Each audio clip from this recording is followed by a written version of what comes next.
मेरा नाम तान्या है। मेरा नाम मंजिला है। मेरा नाम सिद्धि है। मेरा नाम आशिका है। मेरा नाम कीर्ति है। हम सभी एसटी शेरावत स्कूल की छात्राएं हैं। हमारी टीम का नाम है विजय प्रतीक भारत। हमारा विषय है आत्मनिर्भर भारत। तो सबसे पहला पॉइंट कि हमें विकसित भारत कैसे बनाएं। मोदी जी ने कई बार बोला है, अगर हमें विकसित भारत बनाना है तो पहले हमें आत्मनिर्भर भारत बनाना पड़ेगा। तो सवाल ये उठता है कि आत्मनिर्भर भारत कैसे बने। हमारे देश में अभी भी कई सारी चीजें बहुत ज्यादा मात्रा में दूसरे देशों से आ रही है, जैसे कि कच्चा तेल, दालें, मशीनें आदि, और ये सभी आम जनता की बेसिक नीड्स हैं। तो अगर हम दूसरे देशों पे इन सारी चीजों के लिए डिपेंडेंट रहेंगे तो हम आत्मनिर्भर नहीं कहलाएंगे। अगर हमें आत्मनिर्भर भारत कहलाना है तो हमें दूसरे देशों से ये सारे सामान लेने बंद करने पड़ेंगे और अपने देश में ये चीजें बनानी पड़ेगी। धन्यवाद। दूसरा पॉइंट, हम आत्मनिर्भर बने तो कैसे बने, क्योंकि अभी भी हमारे भारत में बहुत सी इलीगल कोचिंग खुली है जिसमें अक्सर हादसे होते रहते हैं और उन हादसों से बहुत हानिकारक होता है और स्टूडेंट्स के लिए।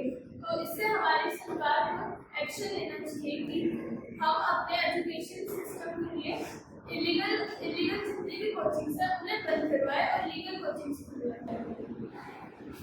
अब आइए मैं आपको तीसरा बताता हूँ जिस कारण हम अपने भारत को एक आत्मनिर्भर भारत बनने में सफल कर सकते हैं। जो आम जनता होती है उनके लिए सामान्य प्रोडक्ट्स खरीदना बहुत जरूरी होता है। उनकी जरूरतों को पूरा करने के लिए जो सामान्य प्रोडक्ट्स होते हैं उनमें जो जीएसटी टैक्स काफी ज्यादा लगता है, जिस कारण वो उन सभी सामान्य अपनी जरूरतों को पूरा नहीं कर सकते। तो मेरा मानना यह है कि अगर सरकार जीएसटी टैक्स थोड़ा सा और कम करे जिससे हमारे आम जनता को ये सारी तकलीफें ना उठानी पड़े, जिस कारण हमारा भारत एक आत्मनिर्भर भारत बनने में सफल हो सकता है।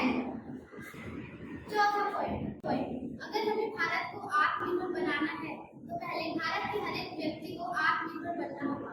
जैसे बच्चों को पढ़ाई पर ध्यान देना चाहिए क्योंकि वही हमारे भारत का भविष्य है, और बड़े लोगों को अपना व्यापार बनाना चाहिए। हमें बिल्कुल भी दूसरे देशों पर निर्भर नहीं रहना। अगर भारत का हर एक व्यक्ति अपने में सुधार करे तो हमारा भारत आत्मनिर्भर भारत कहलाएगा। धन्यवाद। पांचवा उपाय, भारत के बहुत से गांव में पानी तथा बिजली की समस्या है और बहुत से लोगों ने इसकी शिकायत भी की है, लेकिन सरकार द्वारा इसका कोई जवाब नहीं आया है। और अगर ऐसा ही चलता रहा तो हमारा देश पानी तथा बिजली की समस्या से गुजरता रहेगा। तो मेरा मानना यही है कि सरकार को हमारी बात सुननी चाहिए और जहाँ पर पानी की कमी है वहाँ पे कुआं तथा हैंडपम्प लगवाने चाहिए तथा बिजली का जहाँ पे बिजली नहीं है वहाँ पे बिजली का कनेक्शन लगवाना चाहिए। धन्यवाद। हम सभी आपसे यही विनती करते हैं कि आप सभी आत्मनिर्भर भारत बनाने में योगदान दें और हम सभी की